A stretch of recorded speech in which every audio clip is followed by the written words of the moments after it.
नमस्कार, मेरा नाम धर्म है और आप देख रहे हैं कैथल पब्लिक टीवी। जैसा कि आप जानते हैं कि राहुल गांधी जो कांग्रेस के बड़े ही वरिष्ठ नेता हैं और कांग्रेस के राष्ट्रीय अध्यक्ष भी रहे हैं और इसके साथ साथ कांग्रेस के पीएम के चेहरे भी रहे हैं। अब ऑपोजिशन के जो सबसे बड़े लीडर थे उनको जो है 2 साल की सज़ा के साथ डिफेमेशन केस के अंदर जो है 2 साल की सज़ा सुनाई है। तो उसके बारे में कांग्रेस के जो नेता हैं लगातार बयानबाजी कर रहे हैं, लगातार बाहर आ रहे हैं कि ये जो सरकार ने गलत किया है। इसके बारे में आज हमारे साथ पीएल भारद्वाज जी हैं जो एडवोकेट भी हैं और कांग्रेस के नेता भी हैं। इनसे हम बातचीत करेंगे क्या कुछ राहुल गांधी के केस के अंदर क्या कुछ हुआ और क्या ये होना सही था या गलत है। सर, स्वागत है आपका। जी, थैंक यू ब्रदर। जी, क्या कुछ कहेंगे? 2 साल की सज़ा सुनाई गई है और साथ में फ़ाइन भी दिया गया है, इसको लेकर क्या कहेंगे राहुल गांधी के साथ जो हुआ है? देखिए, मैं इस बारे में ये कहना चाहूँगा कि ये जो फैसला है ये rarest of the rare case है। इस तरीके का फैसला डिफेमेशन केस में मैं समझता हूँ, जो मेरी व्यक्तिगत जानकारी में ये पहला केस है जिसमें इतनी मैक्सिमम सजा की गई। मैक्सिमम सजा, कन्विक्शन जो है वो भी मैक्सिमम और फाइन भी मैक्सिमम, दोनों चीजें। ये बहुत ही इंटरेस्टिंग बात ये है कि जो कंप्लेनेंट है इस केस में वो एग्रीव्ड है ही नहीं, उसके बारे में कुछ बोला ही नहीं गया। राहुल गांधी जी ने उनके बारे में कोई एक शब्द भी नहीं बोला। जो कंप्लेनेंट है हो सकता है राहुल गांधी जी उनको जानते भी ना हो, तो उनके खिलाफ बोलने का सवाल ही नहीं पैदा होता। दूसरी बात ये है कि ये जो कर्नाटक में भाषण दिया गया राहुल गांधी जी के द्वारा 2019 में, और ये कंप्लेंट फाइल की गई गुजरात के सूरत में, तो मैजिस्ट्रेट को जहां तक 2 पहलू हैं इसमें, राजनीतिक और एक लीगल एस्पेक्ट। देखिए, जहां तक लीगल एस्पेक्ट की बात है उसमें जुरिस्डिक्शन का मैटर भी एक इन्वॉल्व है इसमें।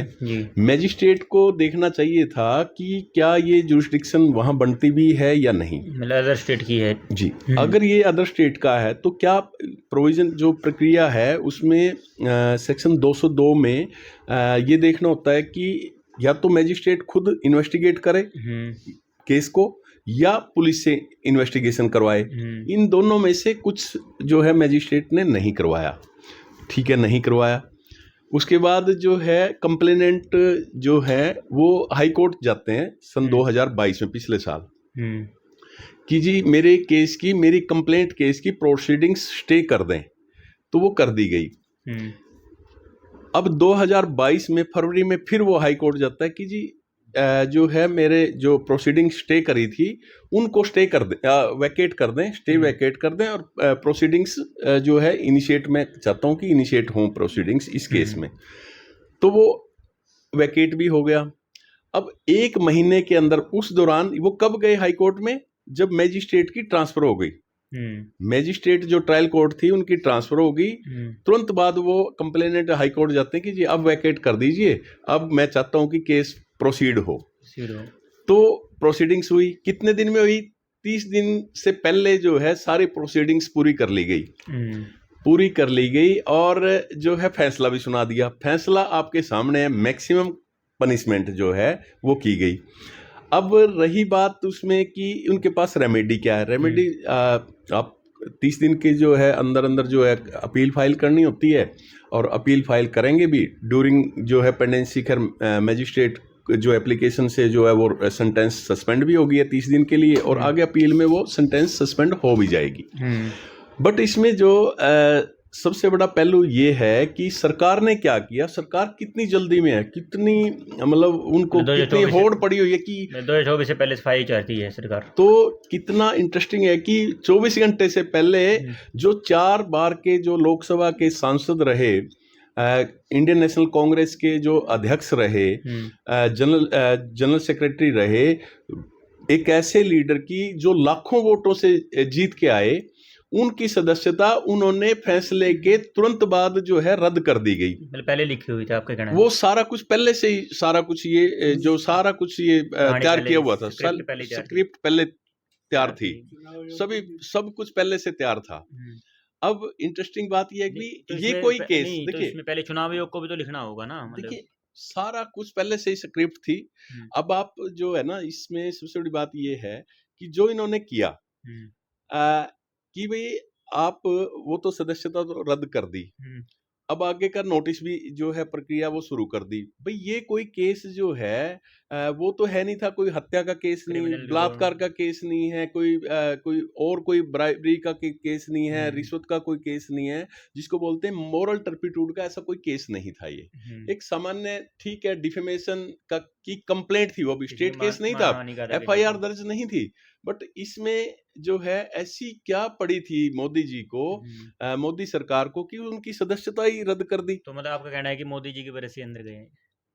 इसमें तो कोई दो राय नहीं है, मोदी जी की सारी स्क्रिप्ट लिखी हुई मोदी तो जी फिर की आपका है। मतलब कहने का ये है कि जो कोर्ट है वो भी मोदी चला रहे हैं, सारा सिस्टम मोदी चला रहे हैं, देखिए चुनाव आयोग भी मोदी चला रहे हैं, देखिए लोकसभा भी। आपने जो क्वेश्चन किया, इसमें कोई मुझे कहने में कोई हिचकिचाहट नहीं है। मोदी की, जहां तक आपने कोर्ट्स की न्याय प्रक्रिया में दखलंदाजी की बात करी, हम्म। सुप्रीम कोर्ट के 4 जजेस, हम्म। सीनियर जज 4 जजेस, हम्म। हिंदुस्तान के इतिहास में पहली बार हुआ जिन्होंने प्रेस कॉन्फ्रेंस बुलाई हम्म। दिल्ली में, हम्म। और चारों सुप्रीम कोर्ट के जजेस ने ये कहा प्रेस कॉन्फ्रेंस में कि जी हम्म। हम स्वतंत्र रूप से कार्य नहीं कर पा रहे, हम्म। न्यायपालिका में सरकार की दखलंदाजी बढ़ गई है, हमारे ऊपर दबाव है, और इससे जो है हम कहीं ना कहीं अपने आप को दबा हुआ महसूस महसूस कर कर रहे रहे हैं। हैं। ये बहुत बड़ी बात है। ये कब हुआ? जब मोदी सरकार में ऐसा पहली बार हुआ।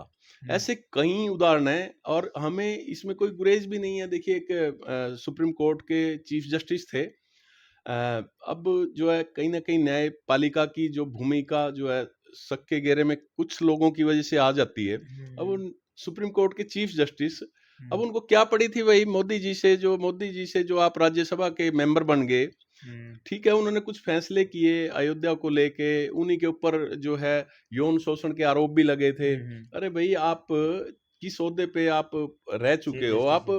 राज्यसभा में जाने के चक्कर में, हम्म। आप सिर्फ मेंबर पार्लियामेंट जो है जाने के चक्कर में आप हम्म। जो है क्यों सरकार की जी हजूरी कर रहे हो? हम्म। तो इसमें कोई दो राय नहीं है। कुछ लोग जो है न्यायपालिका में भी हो सकते हैं, जो दबाव में, या कोई ना कोई वजह हो सकती है। हम्म। और जो है देखिए, अब मैं नहीं जाना चाहता उनके अमित शाह वाले केस में जो फैसला हुआ था, हम्म। जस्टिस लोधी और जो है वो बाद की बातें हैं। इसमें कोई दो राय नहीं है कि दबाव में है, न्यायपालिका के कुछ लोग दबाव में काम करते हैं, हम्म। कुछ अनड्यू बेनिफिट लेने के लिए भी शायद काम करते रहे हैं। जी। तो जहाँ तक बात है कि लीगल रेमेडी जो है वो तो अपने कानून अपना काम करेगा। बहुत सारी जो है रेमेडीज हैं, हाई कोर्ट हैं, सुप्रीम कोर्ट है, ये तो चलता रहेगा। लेकिन सरकार क्या कर रही है? सरकार किस लिए ऐसे ओछे हथकंडे अपना रही है? राहुल गांधी जी हर मोर्चे पे बोलते आए, हम्म।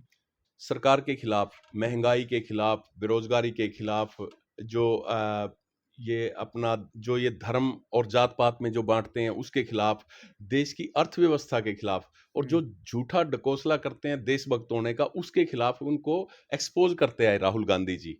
और सबसे बड़ी बात ये, अदानी के खिलाफ जो इन्होंने आवाज उठाई, हिंडनबर्ग की जो रिपोर्ट आने के बाद, जिसकी क्रेडिबिलिटी इतनी ज्यादा है, उसके बाद देश की अर्थव्यवस्था में और पूरे वर्ल्ड में जो है एक भूचाल सा आ गया रिपोर्ट आने के बाद।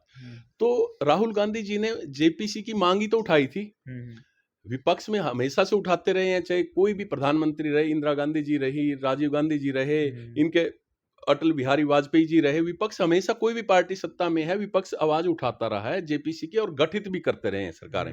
अरे भाई मोदी सरकार में ही ऐसा क्यों है कि कोई आवाज ही नहीं उठा सकता? कोई भी बोले तो उनका जो है एक तरह से उनको दबा दिया जाता है, उनके घर पे ईडी के छापे, सीबीआई के छापे। अरे भई आप लोकतंत्र की क्यों हत्या कर रहे हो? एक तरह से इन्होंने देश में अनडिक्लेयर्ड इमरजेंसी जो है घोषित की हुई है। लोग डरा हुआ अपने आप को महसूस करते हैं। कोई भी बात व्हाट्सएप पे, मतलब जो फेसबुक कहने पे, का मतलब ये है कि जो भी बात जो भी बोलेगा उसको अंदर कर देंगे या देखिए फिर ईडी को हर भेज देंगे। हर जगह यही हो रहा है। हर जगह झूठे मुकदमे करवा दिए जाते हैं, ईडी के छापे। अरे भाई आप जो है इन्फोर्समेंट डायरेक्टरेट जो है, ईडी कहाँ थी? अब कहाँ थी ये जो है ना ईडी? अभी ये इसके अदानी के मामले में अब तो घर बैठी है। अपनी इलेक्शन कमीशन का भी कहीं ना कहीं दुरुपयोग किया जा रहा है। कुछ एजेंसीज जो हैं, जो उनका एक तरह से इतना कभी नहीं हुआ, कभी भी किसी भी शासन तो में फिर ऐसा आप नहीं ये हुआ। मानते हैं कि जो मनीष सिसोदिया जी को अंदर किया है, मान लो वो मुख्यमंत्री रहे दिल्ली के, क्या वो भी गलत था? देखिए फैसला जो है, देखिए मैं उसके बारे में ना, मुझे उनके केस के बारे में जबकि फैक्ट्स नहीं पता, लेकिन एक मोटी-मोटी बात ज़रूर समझ में आती है कि कहीं भी हुँ, किसी भी विपक्षी दल के जो पार्टी के लीडर ने जो भी इनके खिलाफ बोले, उनके खिलाफ झूठे मुकदमे दर्ज किए गए। हुँ, जो है बड़े-बड़े जो इनके काल में जो जो घोटाले हुए इनकी सरकार में, इनकी बात को कोई उजागर ना करे, इनके घोटालों का उजागर ना करे, इनके एक्सपोज़ ना करे, इनके जो जनता को गुमराह करने की जो बातें करते हैं, धर्म में बाँटने की, जात-पात में बाँटने की, और जो जिस तरीके से सारा कुछ सरकारी कंपनीज़ को ये बेचने बेचने की बात बेच दी है इन्होंने, काफ़ी डिपार्टमेंट्स जो हुँ। फ़ायदे में चल रहे हैं, महँगाई के खिलाफ बोलते हैं, तो जो लोग बोलते आए हैं उनके खिलाफ झूठे अच्छा, मुकदमे दर्ज एक चीज़ किए हैं। समझना चाहेंगे, जिस जिस व्यक्ति द्वारा केस फ़ाइल किया गया, कर्नाटक का केस था, सूरत के अंदर फ़ाइल किया गया डिफ़ेमेशन का। क्या उसके खिलाफ बात बोली गई थी, या फिर वो मतलब कि प्रधानमंत्री के पक्ष में या फिर अडानी के पक्ष में उन्होंने जो केस फ़ाइल किया था? देखिए वो किसी न किसी को प्लीज़ करना चाह रहे हैं। हुँ, वो तो एक मोहरा है, एक हुँ, तरह से वो तो वैसे मोहरा हैं। हुँ, उनके पीछे तो जो हैं वो सभी समझते हैं कि ये केस किसने करवाया, कंप्लेंट किसने करवाई। हुँ, कितने सारे केसेज़ हैं, आप देखिए अपने एडजॉइनिंग डिस्ट्रिक्ट में भी, अपने डिस्ट्रिक्ट में, स्टेट में, हुँ, एडजॉइनिंग स्टेट्स में देख लीजिए कंप्लेंट केस में कितने केसेज़ में सज़ा होती है। हुँ।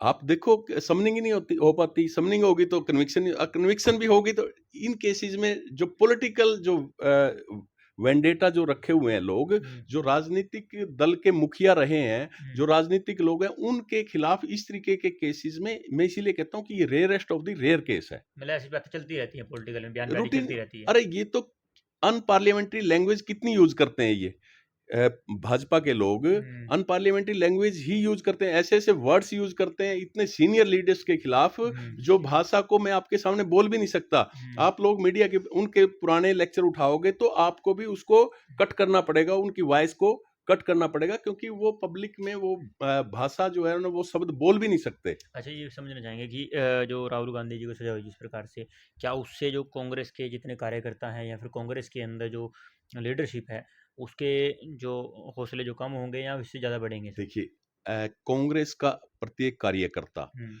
चाहे वो निचले स्तर का है, चाहे वो हुँ, डिस्ट्रिक्ट लेवल पे है, ब्लॉक लेवल पे है, स्टेट लेवल पे है, चाहे हुँ, राष्ट्रीय स्तर पे है, सभी जो है इस बात से जो है ना एकदम जो है जोश में आए हैं कि हाँ, इनके खिलाफ जो इन्होंने जो फैसला किया उसके खिलाफ एकदम से, मैं कहता हूँ कांग्रेस के कार्यकर्ता नहीं, पूरे देश के विपक्ष के जो कार्यकर्ता हैं, लीडर्स हैं, वो खड़े हुए हैं, और इस जो भाजपा की सरकार है, आरएसएस के लोग हैं, या जो भी इनके नेता हैं, उनको ये 2024 में सबक सिखा देंगे। और मोदी जी जो है ना, राहुल गांधी जी से डरे हुए हैं। हुँ, जो है उसी डर के लिए जो है ना, ये इस तरीके के जो है ना ऐसे हथकंडे अपना रहे हैं कि कभी हुँ, किसी के केस करवा दिया, कभी किसी के। लेकिन राहुल गांधी जी एक ऐसे परिवार से हैं जिन्होंने देश के लिए कुर्बानी दी है। हुँ, उनकी दादी जी ने देश के लिए कुर्बानी दी, स्वर्गीय श्रीमती इंदिरा गांधी जी। इनके पिताजी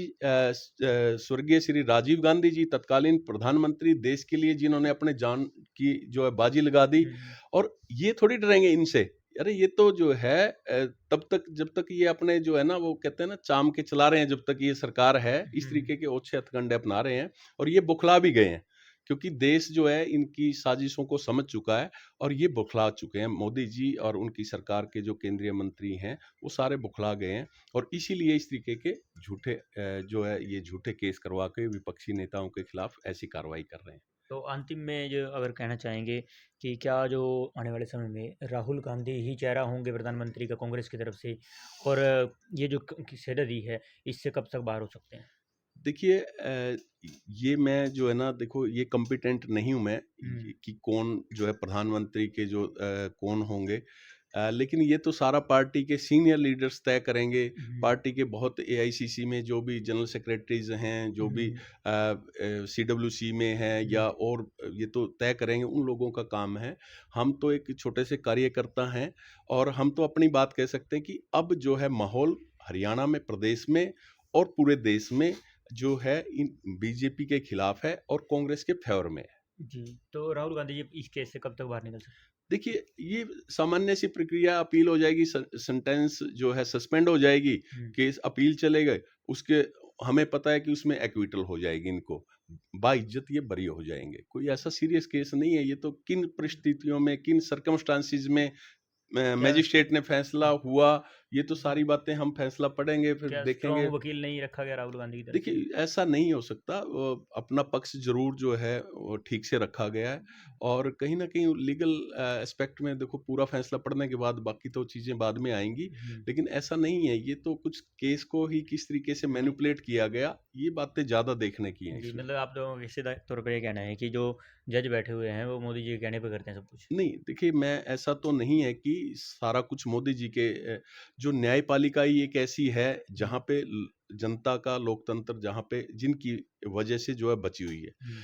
मैंने इतना ज़रूर कहा है कि सुप्रीम कोर्ट के 4 जजेस जब प्रेस कॉन्फ्रेंस करते नहीं, हैं, वो बात तो है ही है तो कि इस कहीं केस न की कहीं कुछ तो बात है, कुछ तो दबाव कुछ लोगों पे, या कुछ लोग जो है कोई किसी दबाव में भी हो सकते हैं, कोई अनड्यू बेनिफिट में भी हो सकते हैं। अब मैंने बताया ही आपको कि हम्म। सुप्रीम कोर्ट के चीफ जस्टिस एक राज्यसभा में रिटायरमेंट के बाद चले गए। हम्म। कुछ फैसले उन्होंने किए भी, हो सकता है वो किस वजह से हुए हों, देखो मैं डीप में नहीं जाना चाहता। हम्म। और thank you, that's all. Okay, thank you very much. तो ये थे हमारे साथ पीएल भारद्वाज जी, जो साफ तौर पर इनका कहना है कि कहीं ना कहीं जो न्याय प्रक्रिया है उसमें जो केंद्र सरकार है, वो मोदी सरकार है, वो हस्तक्षेप कर रही है, जिसकी वजह से जो न्याय प्रक्रिया है वो भी प्रभावित है। और इन ऐसे छोटे मोटे फैसलों के लिए भी इतने बड़े लीडर्स को पहली बार ऐसा हुआ है कि 24 घंटे के अंदर ही जो उनको लोकसभा की सदस्यता रद्द कर ली गई है और सजा भी दी गई है इतने बड़े लेवल पर।